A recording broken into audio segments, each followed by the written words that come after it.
Thank you. I appreciate that. That's much better. I'm just kind of letting all the little children and kids head out as we get ready to get started. Tonight's presentation is being brought to you by a few folks that have been on the front lines battling the demonic activity in our school system and in our public libraries. Until we met up this last week at Revival and they started sharing with me what they're going to share tonight, I did not realize what all was happening in the books in our libraries and the school system. I want to warn you, I don't see any kids, right? All the kids are gone? Yep, okay, good. Why am I hearing myself so much? Yeah, turn me down in the monitors, would you? Okay, no, I still hear myself. Anyways, all right, we'll keep going. So there's a couple slides with some explicit pictures, and the point of that is to kind of shock and awe, to realize what these kids are being exposed to. You know, it's easy to sit back and say, yeah, there's some bad stuff, and not realize how bad it really is. So we're trying to inform, and they've been trying, and I'm just trying to help give a bigger platform, and I believe this is going to continue to grow because if we're going to take back ground, the church has to do it. It's not the legislatures, it's not the congressmen, it's not the president, it's the church that has to take back ground. The church has to stand up and take back the ground that we gave away to the devil. Amen? Yeah, praise God. And I'm not going to go into Jessica's story. She's going to go into it for you. But just realize that there are, how many? One slide? Two or three slides that you may glance and then look away. We totally understand. And you know, we're definitely not trying to tempt anybody into sin. So please understand that up front. So we'll get through them quickly. So that way it's not just kind of hanging around in the ether up there. But without further ado, I want to thank you guys for coming in, and yes, ma'am. Yeah, can we go ahead and shut the doors, please? Are both of you coming up? Okay.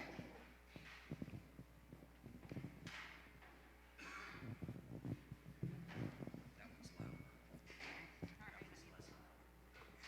Thank you. Yeah, this is your clicker, and then that just goes to the next slide. How do we do it? Put that one on, next slide. Figure it out. We have it pulled up there. Yeah, I think I'm Jeff Smith.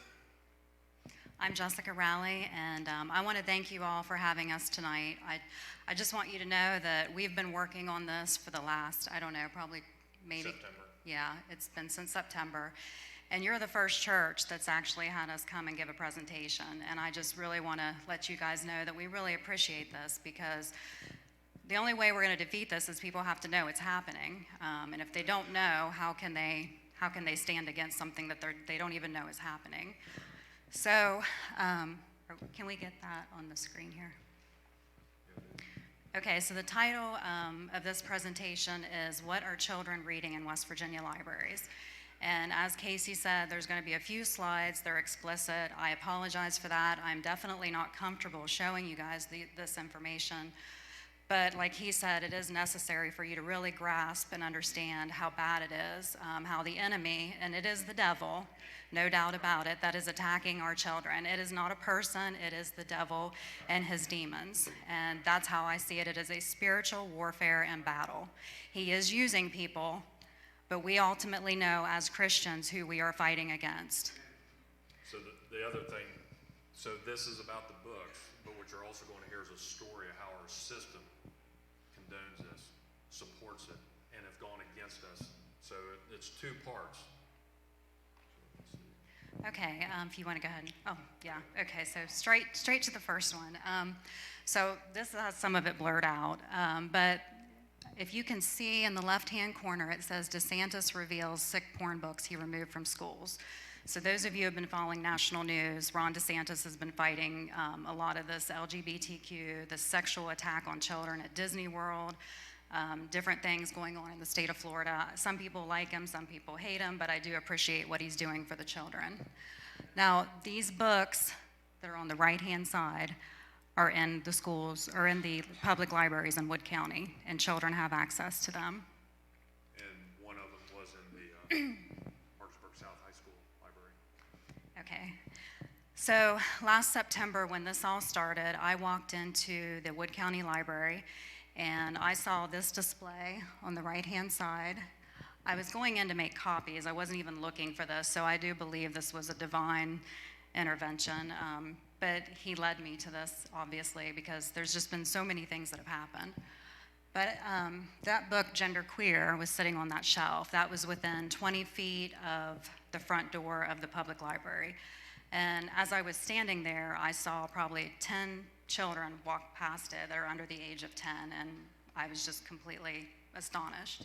Now, this was part of National Banned Book Week, and that's from the American Library Association, and they pushed saying that these books were banned. These are books that people don't want there, but they're still there. They use a play on words to make you think that these books have been banned. So these are some of the images from Genderqueer.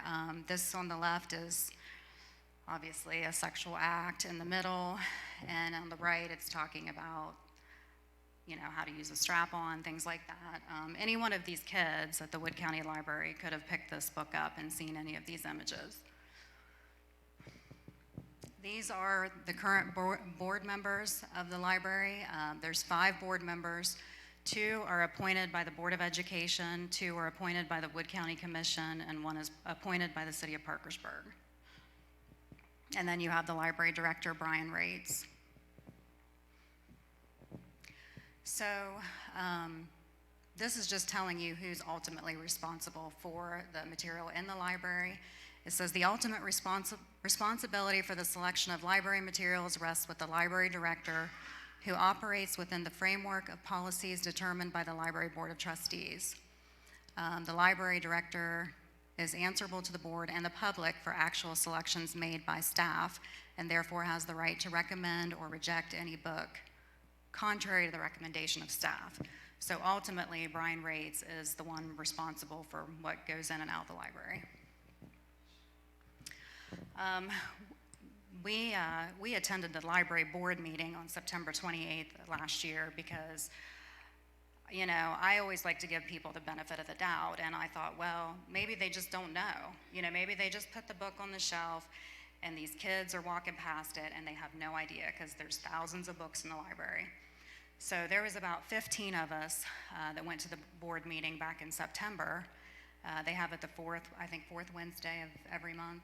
Yeah, and you can tell this is the first time anybody showed up to the library board meeting. So we just kind of asked them questions like, how is the library funded?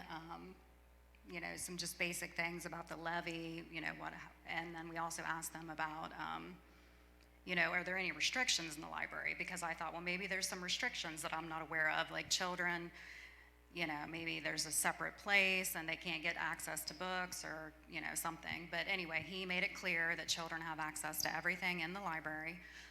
They can check anything out, they can look at anything, there's nothing preventing them from seeing any of this material. And what he was adamant about was, once the child gets the library card, it is the parent's responsibility of what they look at. So whatever they have in the library is fully open to the children. And he was adamant about that, and I read off the state law to him, and the state law says it can be exempt in a library as long as a parent is present. And it's also exempt in public schools as long as it's part of a curriculum. So one thing I should have started off with before we began is, whatever you think makes sense is nonsense now. That's what we have learned. So when we talk to people, they're like, well, did you do this? Did you do this? And it's like, yeah, we've done all that. So after the library board meeting, whenever we confronted them, the library board members, they did say it was inappropriate. However, they were not going to remove it. Brian's statement was, I know this is hard to swallow for many that do not work in a public library setting because the library is such a personal place. We think it reflects us, and I hope it does. The obstacle is that it also reflects others in the community that we do not agree with in various ways. For the library to be yours, it also needs to be theirs. that may be easy intellectually to understand, but in daily life it is exceedingly difficult to come to grips with on a personal level. So, I mean, essentially he went on, but it was basically, this is freedom of speech, we're not going to restrict anything. And something else, that when we went to the library board meeting, we did not ask for it to be banned or any of that. We just simply asked for it to be set in a place away from children where they couldn't access it. So there was no I'm all for freedom of speech, a constitutional patriot, but I don't think children should be exposed to certain things. That's why we have rated R movies. That's why there's adult stores. I mean, there's a reason we restrict children from seeing certain things.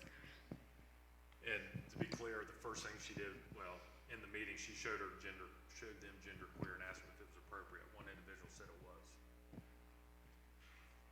So once we realized, and we're just going through this, I know this might be kind of boring, or it could be, but we just want to show you the avenues that we went to try to get help in the community through our government, through the library, and we just unfortunately have not had help from hardly anybody in a position of authority.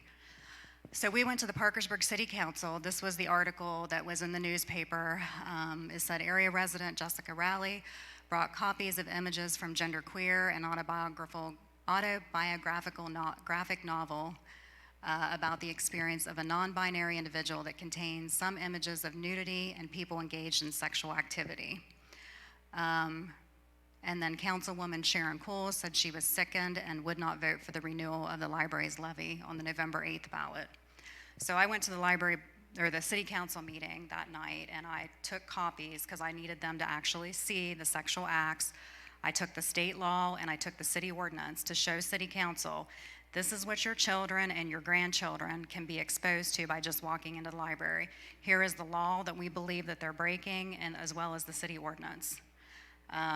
Sharon was, I think, the only city councilman that spoke up. Yeah, she was pretty irate about it. She was upset, and she said she wasn't going to support the levy. And so that started the whole. Did anybody hear about this last year? Just show hands.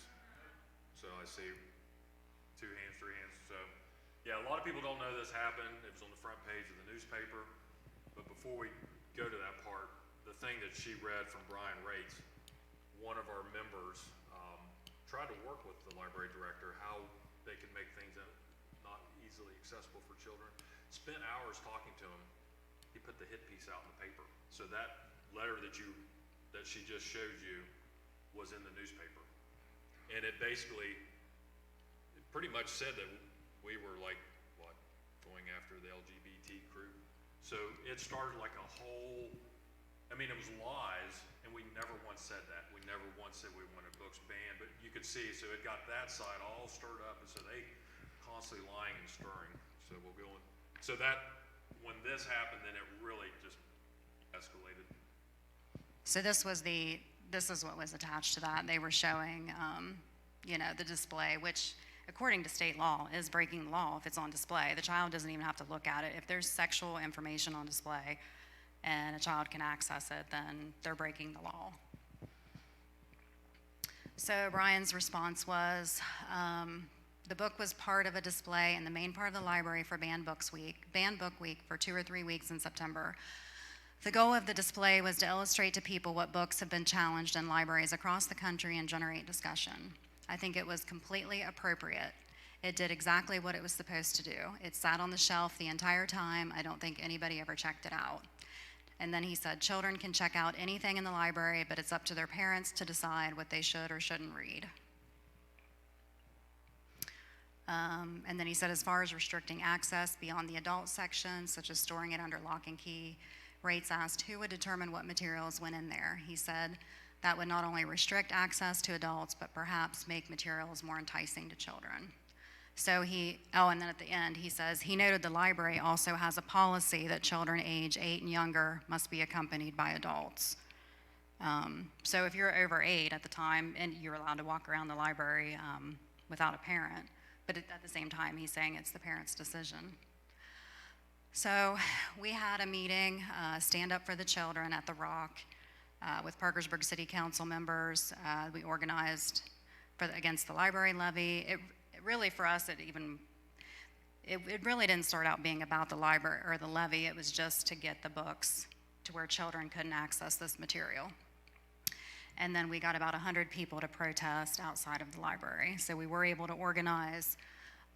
Once people see this, they're pretty upset about it, that their children can access this. So that was a Tuesday night before the city council meeting, and then everybody from that protest rolled down to the city council meeting. And we'll show you a video at the end of Brian Rates, what he said. So the following week, we had a meeting with City Council. They withdrew the resolution, and that's Rick Bush. He's holding a sign, says Nazis burn books, Americans don't. So they were calling us Nazis, and just simply for wanting to protect children from sexual images, which, I mean, I don't know. Didn't realize Nazis did that, but so, yeah, So that's pretty much where that ended with City Council. Does anybody have any questions? I really wanted this to be informal. If anybody has any questions or comments or anything. But that city council meeting, there was probably 120 people, and there was 20-some people on the left and 100 on the right, basically. And the right never got to, and the right was like the right. The right only had 3 people that got to speak. And we were called, and I'll show you this video at the end, but after that was done, the next lady got up, said we were part of the Proud Boys. I mean, it was amazing the things that were spewed that night, and the people that were there got to see what really is going on. So with that, go to the next book. So the next book I found was, and this was at the public library and at Parkersburg South High School. It's called Let's Talk About It by Erica Moon. And if you want to go to the next, so these are some of the images. It's showing children how to masturbate, pornography, and the bottom right is the teen section of the library, which is where this book is. So this one is actually aimed at children. I mean, the last book he said was not. This one definitely is. So, okay, I think you can get off that one. And it was in the bottom section of the... This one is showing you how to use a sex toy, and the other one is telling you to look up, as a child, to look up pornography. Look up your favorite. Well, let me just read it. But depending on your age and where you found it, porn can also be unethical or illegal to watch. So do your research. Look up interviews with your favorite porn performers. Go to the sites they recommend and pay for your porn. This is for children. And when you open the book, it says for any age. And we have copies of these, if anybody. I'm sorry, what was that? Yes. So, well, one of them I haven't, because I checked it out and I lost my library card because I haven't returned it.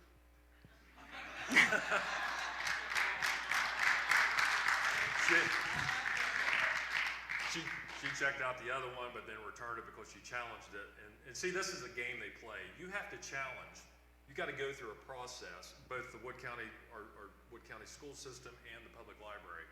So you got to jump through hoops in order to say, so things that used to be, this makes sense, doesn't. So this gives us documentation and gets to share with people what's going on. Yeah, because they kept trying to tell me, well, you could have challenged genderqueer. And I was like, well, I don't want to challenge it. I don't want it removed. I mean, I do, but I knew they weren't going to do that. So I just said, please just restrict it, you know, where children can see it. And so I went through their process, I played their game, and I did the challenge, and this was the response I got back. Dear Miss Rowley, the library has reviewed the book, Let's Talk About It, in response to your challenge submitted on March 17th. The book meets the criteria for being in the collection in the current locations, young adult sections of the Emerson and South libraries. The book will remain accessible in our collection. So I got to step back. I actually checked out both copies because she said, you need to go check these out. So I held on to them. They were overdue. We went to city council, and I showed the imagery to city council, and then that made the news again. And it's kind of funny, the WTAP news lady came up to me, and she says, what do you find objectionable about this? And I was like, it's not what's objectionable, it's what's against the law. So that's what we've also learned. Our news will not, when you hear the word fake news, it is here, both the newspaper and our TV. So what happened was Brian Rates called me the next day, left a message wanting to know they need to look at the books. So when I called him back 2 days later, he said they need to look at the book so that they can see what's in it. And I said, you've never looked at it? No. So I mean, so then she challenges the book. because she had to give the book so that they could look at it. And he made the statement, he said, well, after I did look at some of the reviews, yeah, there's some things that are questionable about it, but then they come back with, this meets our criteria. So, I mean, And if you look on the reviews on Amazon, if you read it, what's really sad is some people commented, this is how somebody sexually groomed me as a child. I mean, they literally said that in the reviews, and they said these were the same types of comments and tactics that they used. So, I mean, this to me is a pedophile writing a book, knowing what they're doing, and the library is working with them. I mean, essentially, I mean, that's how I feel about it. Does anybody have any questions or anything? It's pretty bad.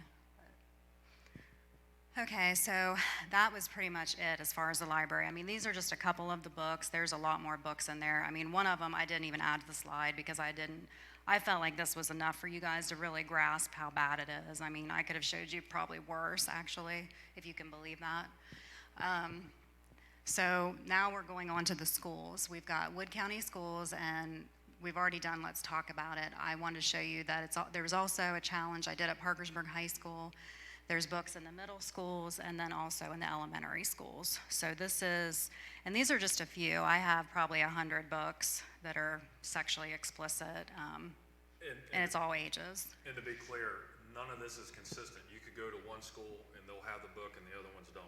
So we have no clue how they're deciding how to get these books. We have an online catalog that somebody gave us.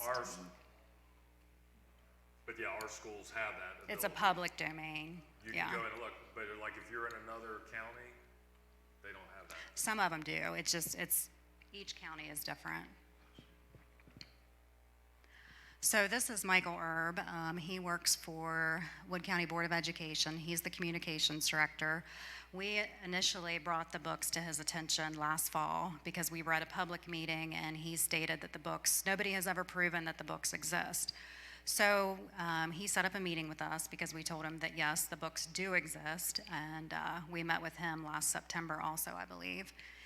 And we met with him, we showed him the books that were in the schools, and Not these books yet. We hadn't found these. yeah, these were some other books. And there was a challenge process. What he was supposed to do was contact the principals of those schools and then start the formal challenge process, but instead, he used to work at the News and Sentinel, so he contacted the editor at the News and Sentinel and wrote a hit piece on us.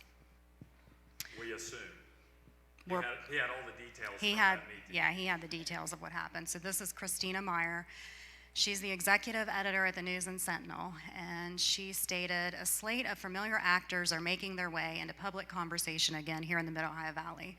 Though some of the actors are not actually from here or as closely involved with those on whose behalf they claim to speak as they'd like you to believe.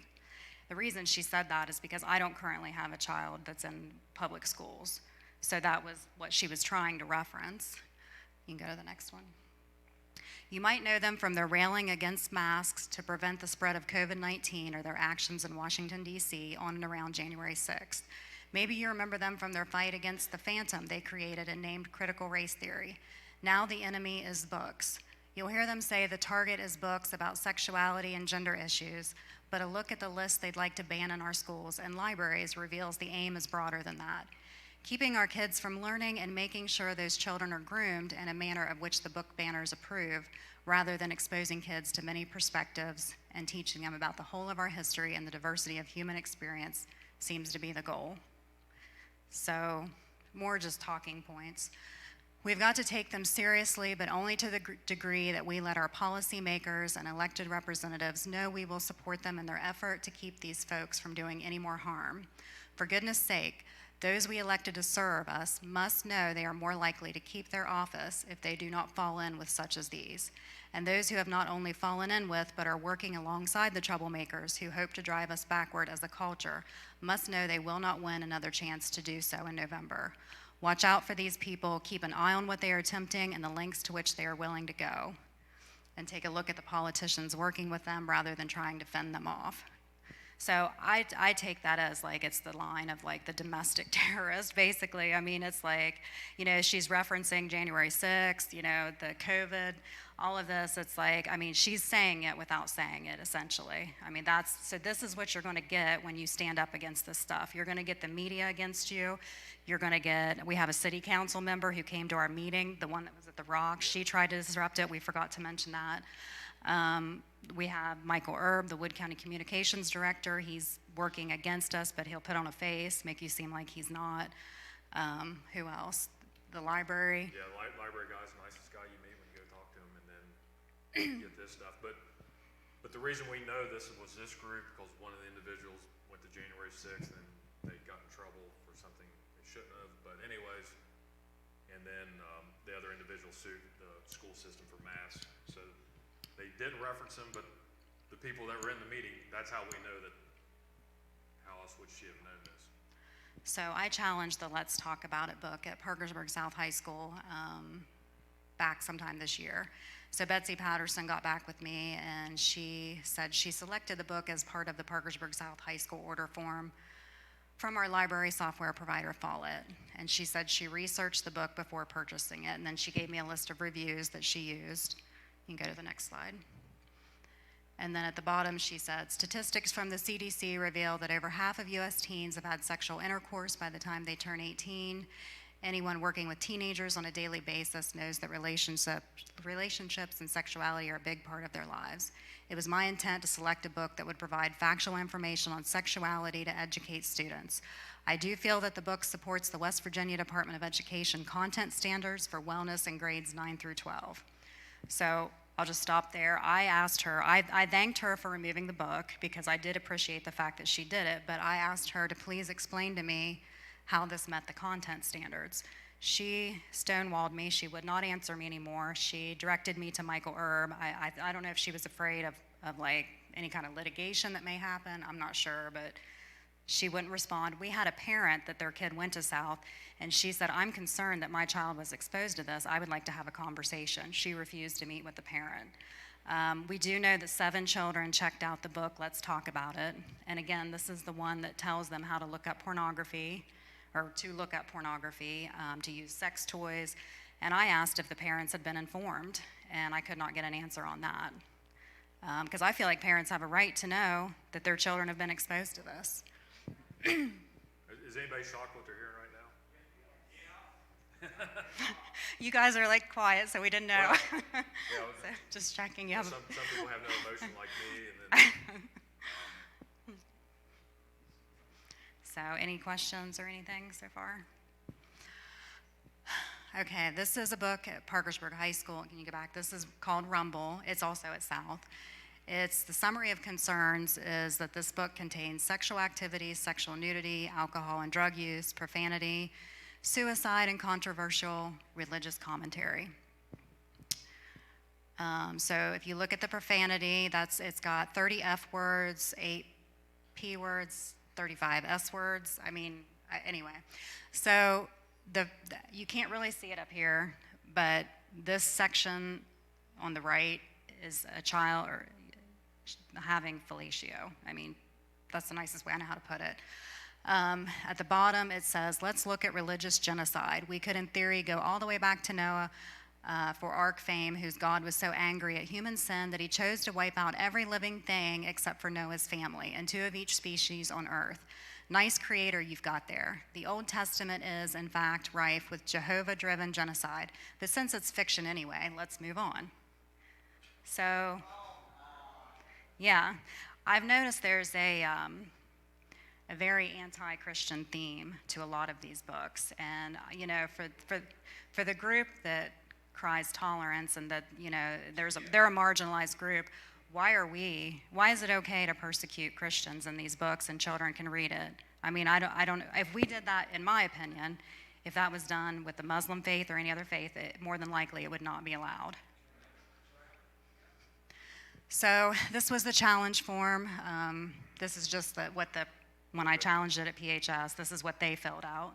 So the Board of Education has an actual process to challenge it. I guess, nobody's ever done this before either, is what we found out. Yeah, he acted kind of excited I challenged it because he was like, oh, I've never been through this. I mean, I was like, okay, that's different. So anyway, we went through it. It's kind of a drawn out process. Like I met with Kenny DeMoss. This was at PHS. I met with Kenny and I met with another principal and they asked me my concerns and I told them I felt like this was inappropriate and they said, well, their concern is if we start eliminating stuff, how far do we go? You know, and it's like, well, you can ask the other side of that, how far do we not go? You know, like, I mean, are we willing to just throw anything and everything at children? But, so the recommendation they ultimately gave was, we recommend this book remains in the library because we see its literary purpose and its ability to engender empathy for all readers. This recommendation is also made to align with the First Amendment rights of our students to have free access to information. Since the majority of students in Wood County are living in poverty, according to free and reduced lunch rates, denying access to this book would deny these students of their rights in entirety. So please explain that to me. I would love for somebody to explain that. And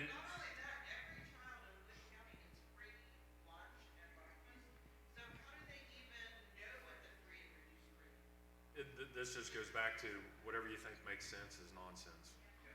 Yes, Terry. I think there's been a trade-off. I think the free and reduced lunch situation has rolled a lot of this stuff in. Federal money, yeah. So I don't know, go back please. I don't know all of these names. I do know Pam Carson, the second name down. I know she is the librarian. I know Greg Merritt at the top. What kind of a teacher?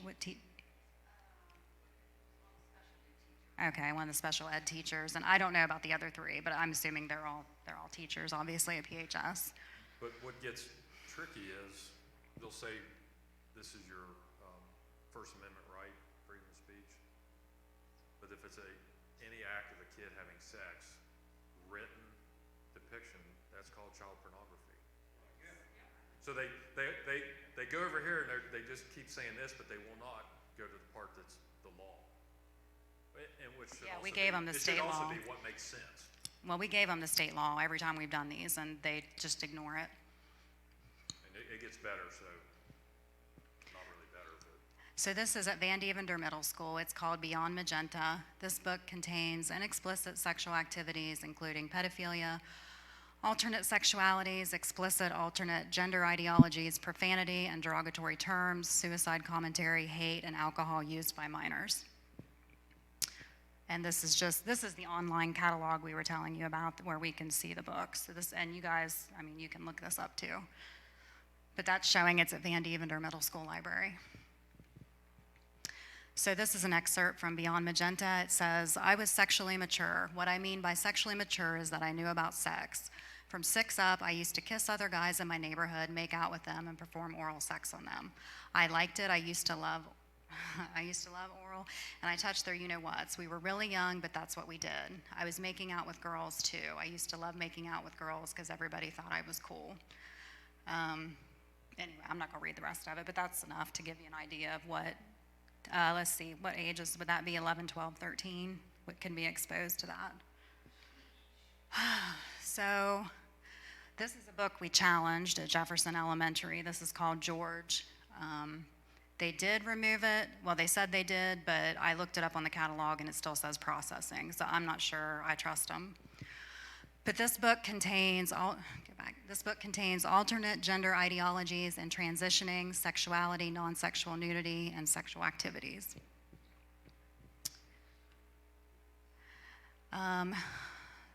George had seen an interview on television a few months ago with a beautiful woman named Tina.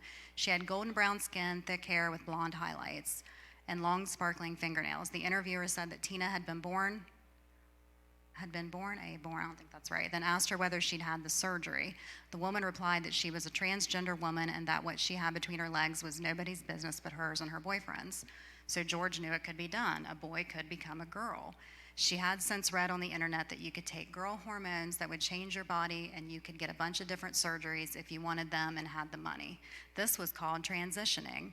You could even start before you were 18 with pills called androgen blockers that stop the boy hormones already inside you from turning your body into a man's. But for that, you needed your parents' permission. And then it talks about the LGBTQ at the next section. So this is like, for grade school kids, grooming them that, they can change who they are. Yeah, this is for any kid at Jefferson Elementary could pick this book up. And I'll be honest with you, I don't know, I do believe there's some teachers who probably have no clue that these are in there. There's probably some good ones. We know at least of a couple that, they're not aware of this stuff going on, and they definitely don't support it. But this is just to show you that some do. So this is the law, chapter 61, 8-A, and I'll let you go through it. It says display means to show, exhibit, or expose matter in a manner visible to general invited public, including minors, and as used in this article, display shall include the placing or exhibiting of matter on. So we've pretty much shown all this stuff is it's shown there, but then they like to use, I don't know if you have this.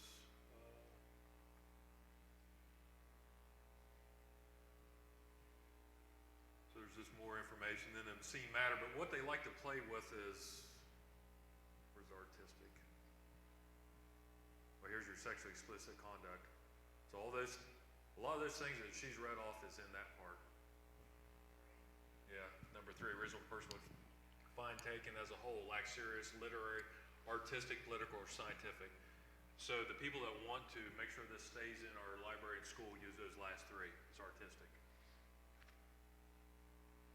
Even when yours said the literary content, one of the responses said literary, and so they pulled that from there. But even though you have all this other stuff, Right. it's okay. So I mean, it's and sorry, this, from what I could tell, this law's been around for a long time.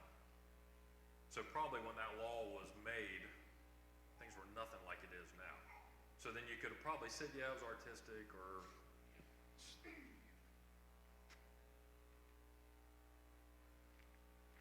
so here's more information, but nothing. Yeah, right here. We were shocked when we found this out a couple years ago, before we even got into this part, because we had read it's like the schools, they're exempt from it, but I never read it until this past year. It has to be an approved curriculum, but they can't show me an approved curriculum. But the State Board of Education went in and passed laws basically covering all this in 2019, stating that if it's gender appropriate, age appropriate and curriculum approved. But again, they knew what was coming and they've already set it up. And then I believe that's in like 19 chapter, 20 chapter, which is DNR laws. Why would it be there? But that's where Well, and I have to go, there's so much stuff we've learned in this past year. Like I'd seen the Board of Education even change some of their wording in these challenge forms to be ready for this stuff. And you could tell it came from an attorney. It was somebody else that's driving this stuff. It's not them. So one of our members sent some information to Pat, and Yeah, so this, for those of you who don't know, this is our local prosecuting attorney. He is an elected official also.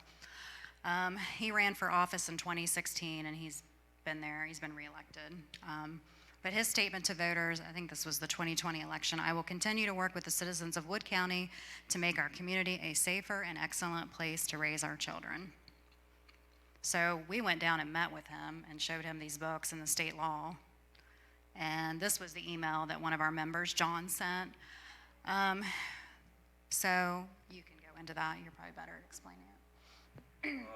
so yeah, John is he's not afraid to get out there and send the emails, call, do what he needs to do. Basically, he sent this to Pat, and this was after the gender queer book was discussed. So we hadn't even seen the Let's Talk About It book yet. Didn't even know that was laying there. So he goes through, and then, so again, there's your answers in yellow. He says, I have to consider the community as a whole. Using this analysis, it is my opinion that the book may certainly be graphic and is not appropriate for children. I think the book doesn't meet the definition of obscene matter as is set out in West Virginia Code. So he didn't feel like it qualified.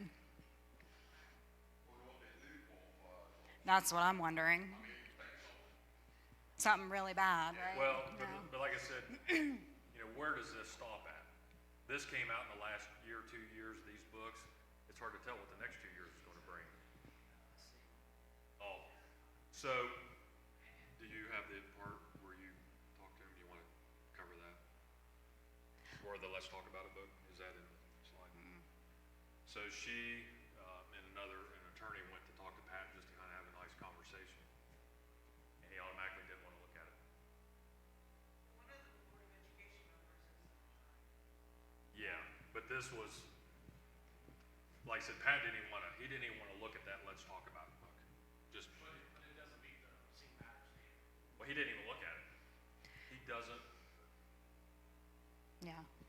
And I asked him, I said, if I stood on a street corner and handed a child this book, would I be in trouble? Because they've been arresting people for stuff like that. I was like, would I be in trouble if I handed the same exact book to a child? He wouldn't answer the question. He just looked at me. And I said, if we're going by artistic and literary value, I was like, we could technically say that Playboy and Hustler, they put articles in those. So, I mean, why can't we fill the schools with literal pornography, like real? And he wouldn't answer that either. but as an example, so many people that have looked at these books, they go like this. I mean, and one individual that's running for Congress in our state, his wife, I gave it to her. When she gave me the book back, she was wiping her hands subconsciously because she had filth in her hands. So How many people's heard of this?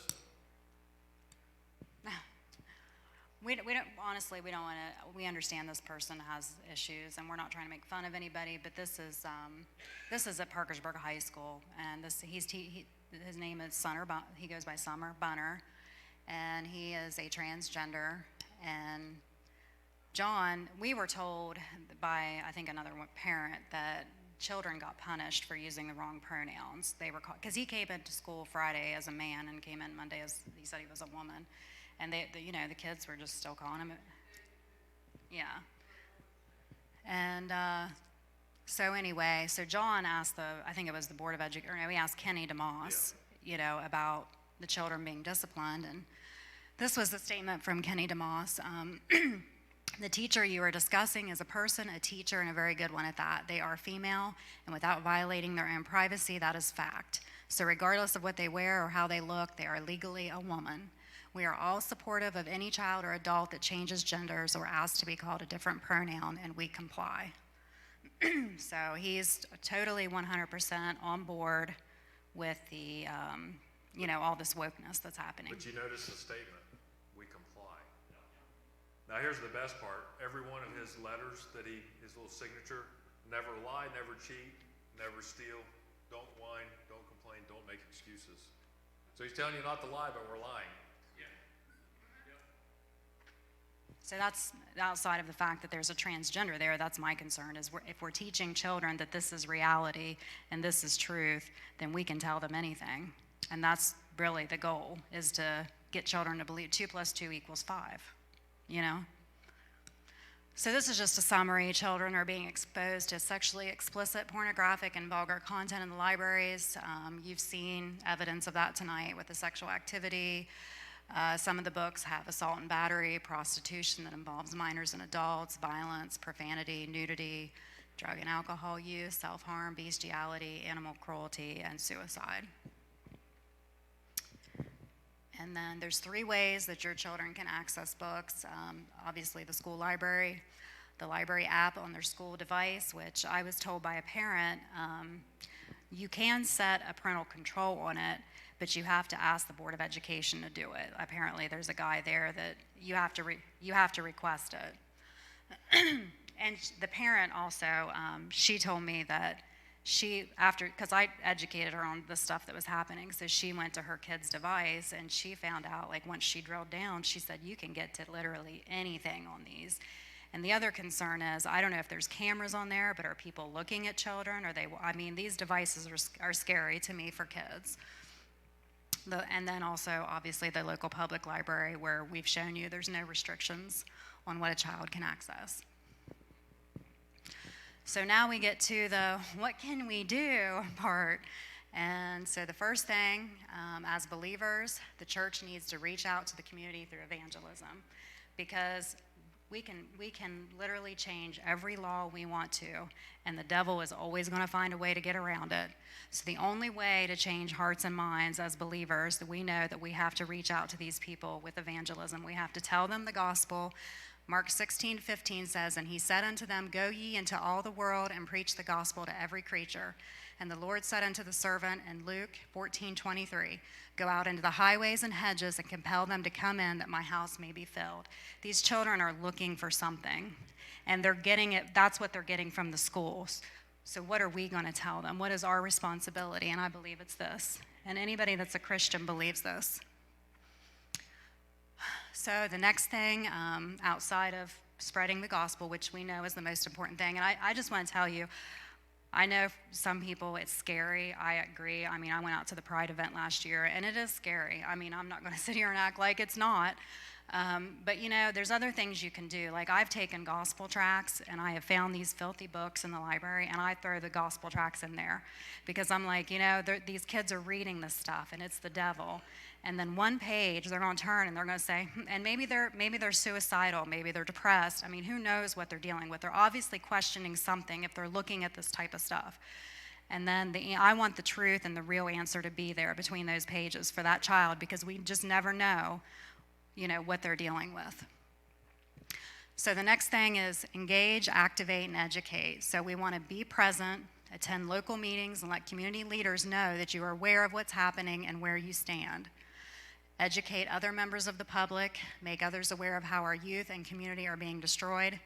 And if possible, if the Lord leads you to, run for an elected position and definitely vote. Because there was a library levy, it passed, and they would have lost 30% of their funding if it would have failed. And it was like, I don't know, do you guys remember what it passed by?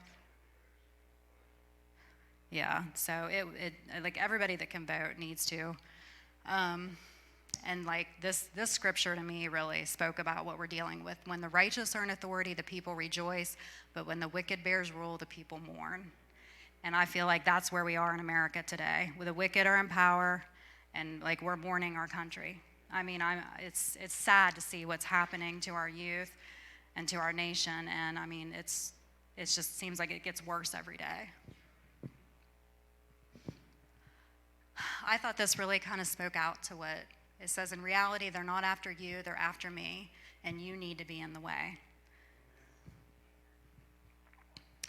And this is my favorite. The thief does not come except to steal and to kill and to destroy. But Jesus said, I have come that they may have life, and that they may have it more abundantly. So that's his promise to us.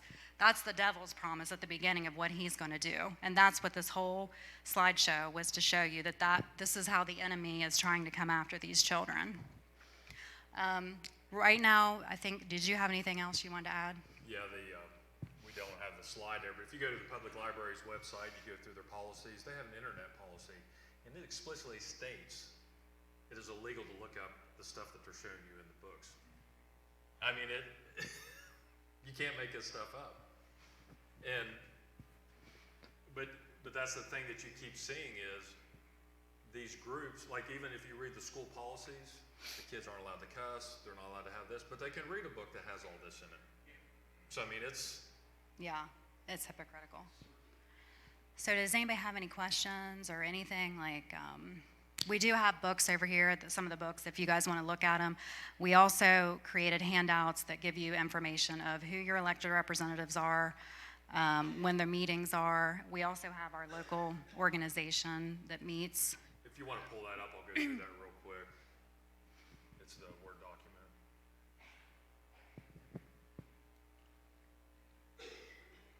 And I had somebody tell me, says, well, there's nothing you can really do. It only takes one person to make a difference. And if more than one person does something, then it's kind of contagious. So I pulled this yesterday, so the projected population of Wood County. We're only concentrating on Wood County. This is going on in the other places, but we don't have the resources to look at other areas. So just think about this, 83,340. We had 53,729 registered voters, and in last November, 25,000 turnout. So a lot of people don't even recognize our turnouts are as bad as they are, and 47.79%. And then the library levy had 16,000. And most people don't know, like, if you guys never heard this in the news, most people voting never heard it either. So you can see people's like, oh, library's a good thing, let's sign up for it, move forward. And what we've learned, and I'll share that too, there's a group, it's called MOVCAC, and that's how we've started to get activated, learn, share information. So we do have Mike Azinger, he's been behind us, not supporting them, but supporting us. And we have our 5 House delegates, Bill Anderson, Bob Fehrenbacher, Vernon Chris, Scott Heckert, and Dave Folgan. Then our county commissioners don't have emails for them because evidently they don't want to be emailed. So Bob Tebe, Blair Couch, and Couch is up for election this next year. So remember that. I think Pat should also be, but I don't know who would be the person to replace him. We have our Wood County Board of Education, these 5 people. And then Chrissy Willis is the superintendent, and they all swear an oath to our state constitution and our constitution. Then Michael Erb, which is the communications director. Then we have our Parkersburg City Council. Ray Eubanks is a pastor. He is behind us also and supports us, definitely. So whenever you say, or people will say, well, our elected officials don't do anything, well, he is an individual that is trying. He was actually appointed because somebody moved, and so like things work when they're supposed to work. So Board of Education meetings, I would recommend everybody going to any of these meetings. They are boring, but you always learn something. Like we went to one of them. Did anybody hear about the janitor at Greenmont dealing drugs in the school? Well, they were dealing it, I think, to other people, but not to the students. He just worked there, and he had already had I think prior, what was it, on a conviction? I can't remember. But so we were at the Board of Education meeting, and parents brought this up to him, and they just all looked at him because they cannot make any comments. And it's just like, what's your hiring policies? And I guess neighbors saw cars going in and out of school all the time.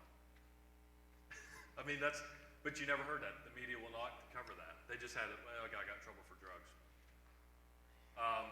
So they do have the meetings, from what I can tell, every Tuesday at 6 o'clock. I put it located across from Piggly Wiggly. Wood County Library Board meetings, there should be one this coming Wednesday, 5:15. Wood County Commission meetings Monday and Thursdays at 9:30. Be there at 9 because they actually start doing things before they're supposed to. I don't know if anybody heard about the local water issue. That's one that they tried to push through. City Council meetings, second, fourth Tuesday of each month, 7:30 p.m. And they have a public comment. All these have public comment, and you're allowed so many minutes to talk. Now, City Council's trying to get rid of this because of some of the things that were brought up. Something else that we didn't mention, I didn't add to the PowerPoint, is I did show this information to the Governor, Justice. He came in for those amendments, and I showed him a picture of the book. He said he didn't support it, but I have yet to hear them say anything publicly. The Attorney General, Patrick Morrissey, I shared it with him when he came in town.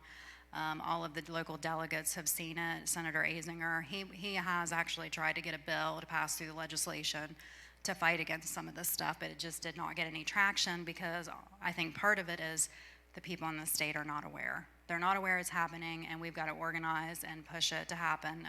It's just another way for us to fight it, to get it out of the schools. Then our group is MOVCAC. It is Motivate, Organize, Volunteer Citizens Action Coalition. It originally started off as Mid-Ohio Valley. During the end of 2021, a lot of people were interested across the state because of the mask mandates and everything going on. So we spread out our chapters to other cities, and if you have Mid-Ohio Valley, people don't want to use Mid-Ohio Valley, so we changed to Motivate, Organize. We have a group in Wheeling, Jackson County, a little bit in Charleston, Bridgeport area.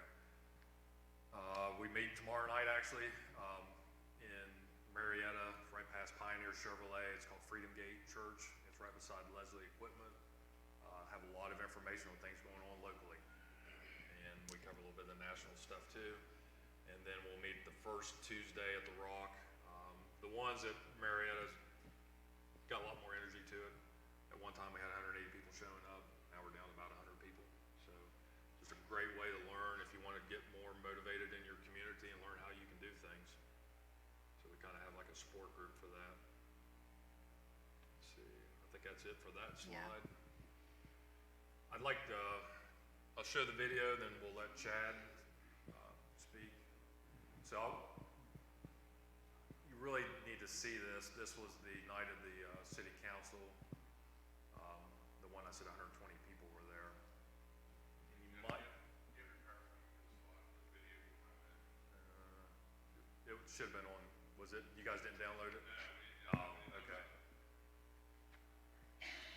Well, we'll go ahead and let Chad talk. If you got, we have one person that's running for Board of Education, Chad Conley. He is against all of this stuff, so he is definitely somebody that if you don't want your children to see this stuff, this is the man that you want to vote for in the next election. He'll be running next year, so I'm going to turn it over to Chad and let him tell you a little bit about himself and why he's running. Good evening, everybody. My name's Chad Conley. I'm a lifelong resident of Wood County. Grew up in Mineral Wells. I just recently retired from the military about a year ago after serving 25 years. I've got a wife and 2 kids that are in the education system, and over the last couple of years, I've become passionate about education. I think education is one of the most important things that we can give to our kids.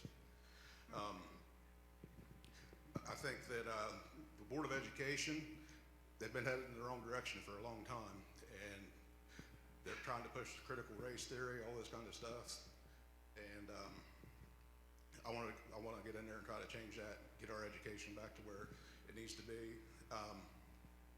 So how many of you guys know that the Wood County Board of Education, talking about these book stuff, that they're responsible for appointing board members to the library board?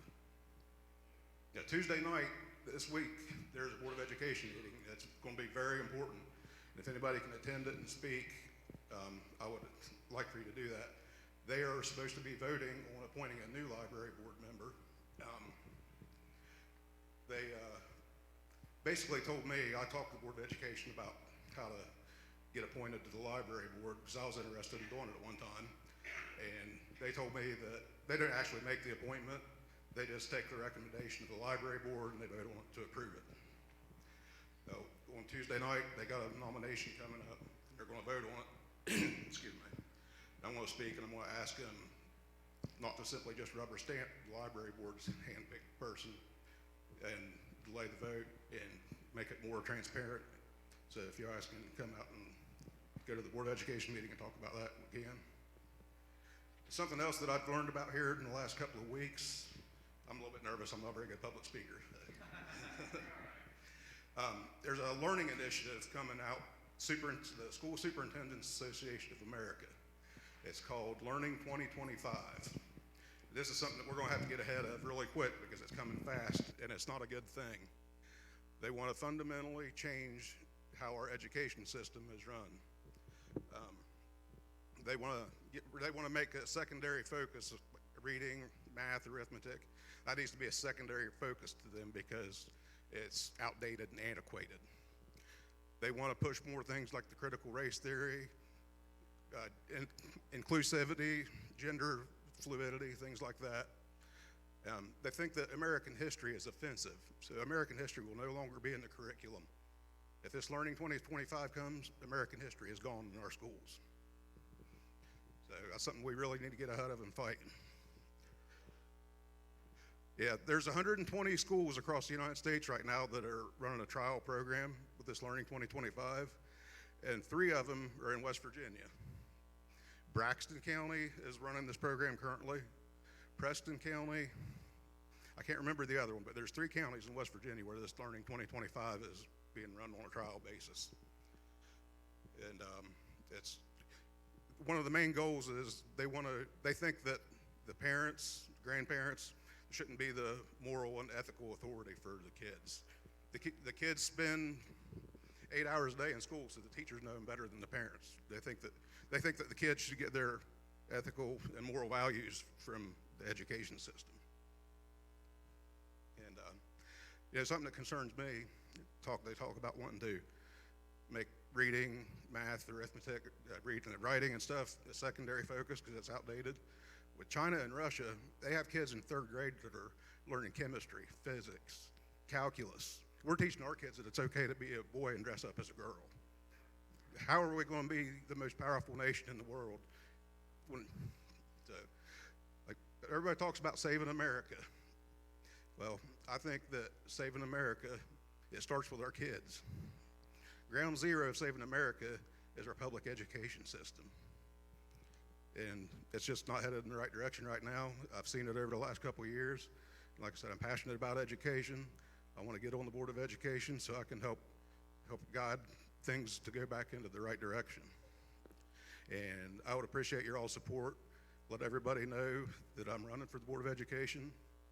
I have a Facebook page that I just started a couple of days ago. If you want to go on and look at it, not a lot of stuff on there yet. It's Chad Conley for Wood County Board of Education. And I've got my phone number on there, email address, if anybody wants to reach out to me, ask me any questions. If you'd like to talk with me after this, have any questions or concerns that you'd like to talk about, I'll be glad to meet with you. Thank you for your time.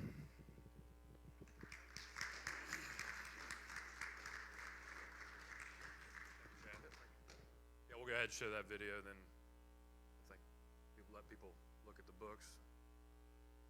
You might skip.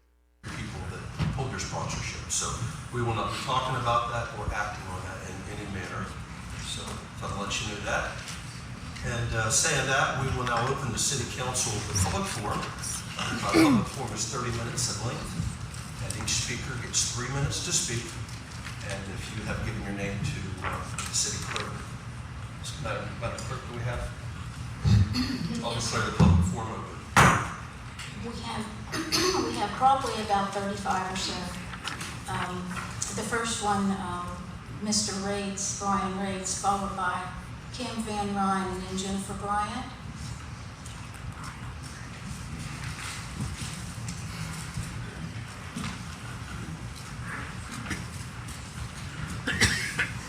Tell me when to start. Because I just shortened the 7 minutes. I just shortened the 7 minutes to 3 minutes. So tell me when to start. Okay. I want to thank the city council members that contacted me to discuss this issue and then invited me to come to speak. We have a collection at the library of more than 164,000 items with approximately 10,000 visitors each month, over 10,000 active patrons regularly using the library, 39,000 library card holders, and the library checks out close to 300,000 items per year. Our policies regarding access to materials in the library and the materials that we collect hasn't changed in decades. We have checked out millions of materials and had millions of visits in that time. The following is from our collection development policy. No catalog book or other item will be placed on closed shelves except for the purpose of protecting it from injury or theft. And then secondly, finally, the decision of what a minor may check out is the responsibility of the parent or guardian. Selection of library materials will not be inhibited by the possibility that certain controversial or graphic materials may come into the possession of children. That's the end of our policy. I personally will say to you that the library is about access. That is what we are here for. We are not here to put up barriers. The only people able to make that decision are the parents, the guardians, or the caretakers. I think you as a parent are the best person to decide what is right or wrong for your child. No one else should make that decision for your child. I have already been working, and I've talked to council members, 2 things that we are actively doing right now. We have changed the child card application to make it clear that parents have the final say of when they sign off on this with their child, that they will understand that their child has access to everything in our collection. If they have a problem with that, They can use that by not giving that child a card, or they can hold that card, which many of our parents do. The other thing is that we are going to contact every single parent of a child's card. And we are going to inform them that it is their responsibility to manage their child's checkouts. That that child's card gives them access to our entire collection. This is my personal story, and you're probably cut me off. This is not me as a librarian. I struggled with this issue of censorship when I first started my education to become a librarian. As a Christian and as a future parent, I asked myself, what am I going to do when I have to defend material that I believe is false or offensive to me? For me, it came down to one book that eventually made the top 10 list of challenged books in 2015, and has consistently challenged every year. This book was challenged because of sexual content, inappropriate to minors, and incitement to violence. It has murder, rape, incest, and probably every form of behavior that you will truly disgust you. Mr. Riggs. The Bible. Your time's up. I had 2 seconds. Can I do 2 seconds? Nope. Nope. All right. She gave it to me, my mother. It's called the Bible.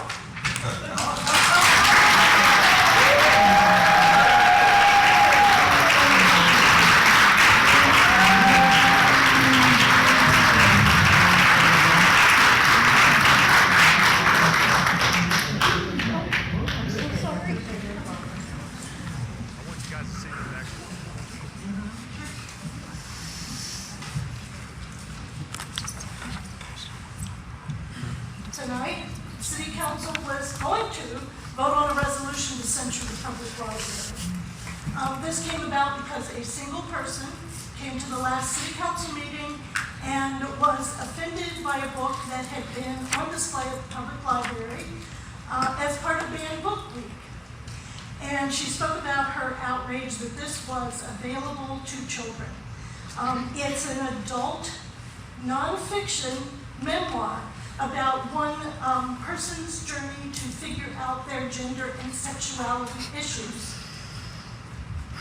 The book, which is the #1 banned book in the country right now, is titled Gender Queer.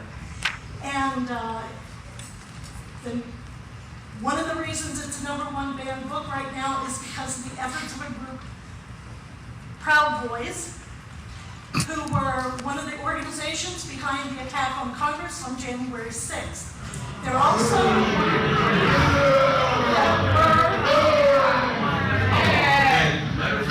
She's got 3 minutes. Okay. They were also one of the groups that organized the white supremacist rally in Charlottesville several years ago, where a young woman was killed. They are undertaking this effort to get this book banned, trying to drag in parents to get them to agree, get them in on their agenda of radical agenda, right-wing agenda. So for people who object to a specific book in the library, there's a procedure to challenge that material and have it removed. But no one has gone to Wood County Public Library, as far as I know, and challenge this particular book. Rather than follow the procedure to get that material removed from the library that offended them, people have instead organized a group, and they're calling to defund the library by voting against the library levy. And they also want to have a committee of themselves be allowed to go in the library and have material they don't approve of being removed from general circulation and put into restricted circulation. This is a problem. Do you want me to decide what material you have access to at the library? No? Well, then why should any of you have that right? With the exception of library people, nobody should be determining what you have access to at the library. What that group is calling for is nothing less than an attack on our fundamental first right, freedom of speech. It's also, from what I heard from that group during their meeting, the attacking LGBTQ community, and calling for, they're calling them, one person called them abominations who need to be forced back into the closet. This has got to stop. Thank you.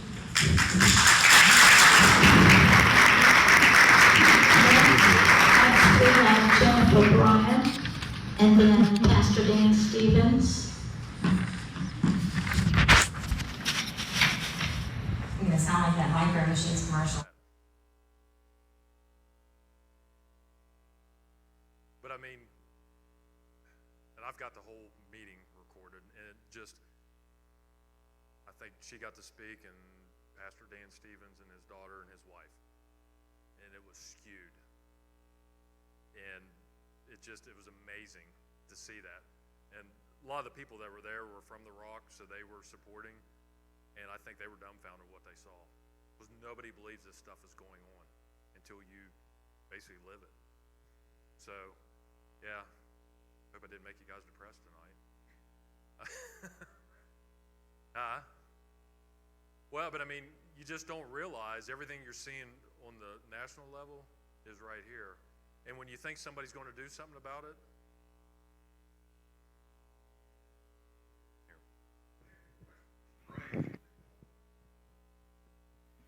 The censorship of what was supposed to allow into the school.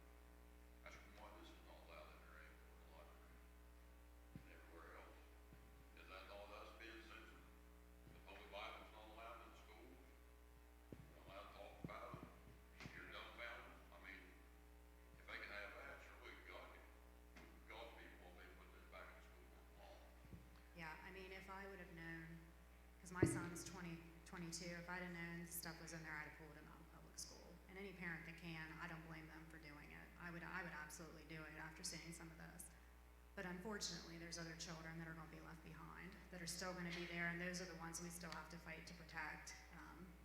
Because not every parent can afford, to send their kids to Christian school. But, I mean, did you hear him compare the Bible to this filth? I mean, I just honestly, I sat there and I thought, God has so much mercy that he doesn't strike this guy right here.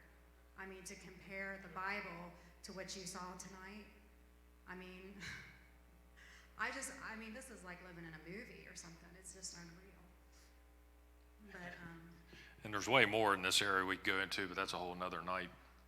yeah, so the Pride event is coming up next month, and one of the things, I didn't bring the PowerPoint to go through it, but I did send it to Ethan. But one of the things in the PowerPoint that I just wanted to mention with the Pride thing that I witnessed last year was the drag queens that were performing in the band show. They had buckets up front, like right up here on these steps, and there were little kids walking up and putting dollar bills in the buckets. And I mean, it's unreal how far as a society we're going off the cliff. And Yeah. yeah, that was a city park. Sorry. Yeah.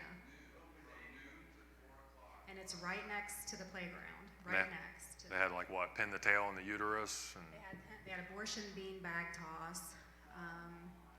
Pin the tail on the uterus. Oh, they had one guy there that was promoting gender affirming surgery, and I have a picture of him talking to two young girls. And they don't tell these kids when you get the hormones and all that you're going to have cancer. It causes cancer. It causes all kinds of illness. And how many, they always say, suicide, you don't care because, we're going to be suicidal and you've got to pass this. But the thing is, the suicide rate is just as high, if not higher, after they have the surgery. So it does nothing. And then, was it last October, they had the drag queen event at the Shriners where little kids were present? It's Disney?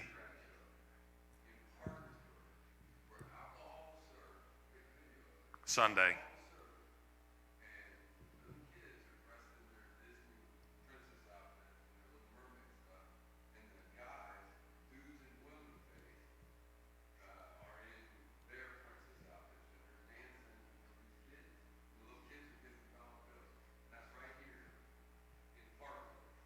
Yeah, and we had contact. I filed a police report against this stuff. We have, the Wood County Sheriff, Rick Woodyard, we've talked to him. I gave him the stuff on the books. It's like, who else do you call? they're just like, this They- is in the library, and they're shocked, but they don't do anything about it. Yeah, everybody's like, they're shocked, and then it just goes away, and then they all want to say it's up to the prosecuting attorney. The police chief, Matthew Board, though, I will say, he is definitely against this, and he told me personally, he said, if my child gets a hold of one of these books, I will not be police chief anymore. I mean, he is highly upset about it. He has went to the prosecuting attorney 3 times. Did you have something you want to add? Yeah, the reason that nothing's happened, we talked to this class, she said, give it to the governor, hand deliver it to the governor. We've spoken to every law enforcement person in the county, and also, as she said, the attorney general. But the problem is, the propaganda is so strong. Everybody thinks this is okay. Everybody thinks if I say something about it, I'm a bigot. But if we don't stand up and protect our children, and the way that you can do that is call the prosecuting attorney's office. Say, hey, what's up with these books in the library? You don't even have to know the name of the book. If he starts getting calls, if the sheriff starts getting calls, why are these pornographic books and it's not the same guys he's hearing from? It needs to be other people. And it's the people, as we rise up and say enough is enough, that law enforcement will. So if you leave here and don't want to do anything, call the prosecuting attorney. Say, I live here. My grandchildren will go to school here, right? I don't want this in my school. And if enough people do that, they will rise up. Right now, we have people getting prosecuted for holding minor criminals at bay for hurting other people, right? The person holding them ends up getting prosecuted. It's the same thing with police and prosecuting attorneys. What they're worried about is if most of the people think this is okay and they go after it, then they're going to be attacked. They're going to be attacked by the papers, but they have to know that people are behind them. So if you go away from this with nothing else, call somebody. Let them know you're unhappy about it, and that's not the community you want your children and grandchildren to grow up. He's making a really good point.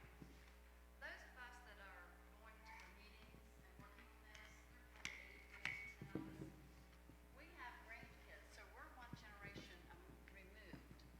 But they don't see parents there. They don't see parents there with kids actively in the school. It's like, oh, this little group, they're just, nuts. They're calling us zealots is what they're calling us. But we need parents that actually have kids in the school system. That's the first thing I want to share. The second thing I want to share is my grandson was playing on the trampoline with a neighbor boy. This was 2 Saturdays ago. I was raking grass, and I overheard a conversation. This little boy that's 12 has a sister who is 17. And he tells my grandson, I need to tell you something. And my grandson says, okay. He says, well, my sister that was born my sister? Well, she's now my brother. This is 30 feet away from our house, and I live in Lubeck. So this is in our community. We have to come together. We have to let people know. We have to keep educating more and more people, and people need to be showing up at these meetings and calling. So I'm still in shock about it. She's a sweet girl, and I cannot bring myself. They named her Ben, or she picked the name Ben, and I cannot bring myself to say, hi, Ben. I just haven't went around them because I don't know how I'm going to handle it because I'm not going to go along with it. So anyway. Thank you. And thank you for letting us Yes, present. thank you. Because I don't know how many churches she went to except for the Rock.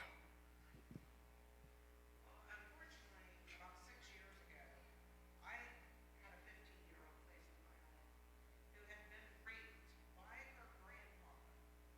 The prosecutors took his parental rights, but to this day, that man is still out walking on the streets because they would not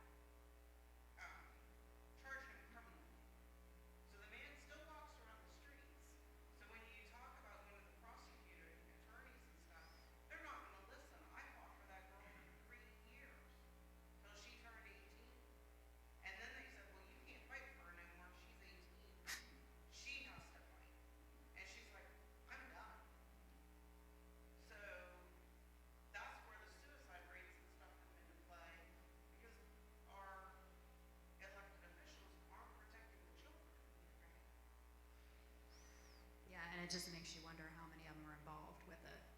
know, with this criminal activity. Because, I mean, I'm telling you, my eyes have been wide open now through all this. It was like, I just really thought, oh, this person's going to do it. No, this person will do it. You know, they have the authority, and every time it was like slammed in our face. And it's been shocking to say the least. And I think we are, as the people, are the only people, like Sean said, that are going to stop this. It's us.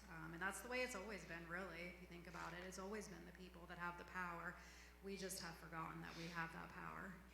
And, but anyway, I want to thank Casey. I'm so sorry to bring you this. I mean, I know this is really not pleasant information to go over on a Sunday evening, but I really thank you for coming and listening to this, because it is very important. It's our children, it's our grandchildren, it's your children. So anyway, thank you guys so much, and I'll give it back to Casey.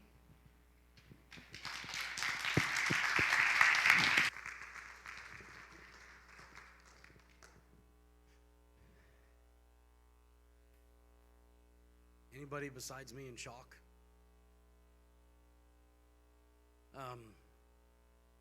So I think these pews should have been full tonight.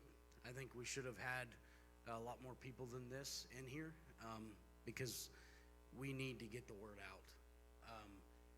I just said this from the pulpit 2 Sundays ago. We're one generation away from no more Christianity in America. And friends, let me tell you something. This is all demonic. This is all Satan and his demons that are doing this. And if our young people fall into this trap that we've seen, this demonic activity, we're one generation away. Guess what? Our kids, your grandkids and kids, there won't be a Christianity in 10 years in America. It'll be gone. There'll be a very, very few. And if we don't stand up, what are we going to say when we stand before Jesus? What are you going to say? You know what? Here's the deal. I love you. Even those of you that I just met, never met before, I love you. But here's the deal. You need to understand. Each and every one of you, and if you're listening online, you as well, each and every one of you have heard about this now. If you sit on your laurels and you don't do anything about it, 1, shame on you, and 2, you're going to answer for it. Because you have the information now, you know. And so, the question that we've been saying in this church for a year, what are we going to do about it? What are we going to do about it? And Ron, go ahead and get a song ready for us. We're going to do an altar call, because the very first thing we should be doing, if you're a born-again believer, is you should be on your knees with your face down before the Almighty God of heaven and earth and pray. That's the first thing we got to do. And then the second thing is you go into action. This is a rallying cry. This is the watchman on the wall. This is us standing in the gap. This is us being the remnant. This is the church standing up and saying, "Thus saith the Lord." You have authority in the name and blood of Jesus Christ. It is past time that you stand up and you say, "I'm not taking it anymore."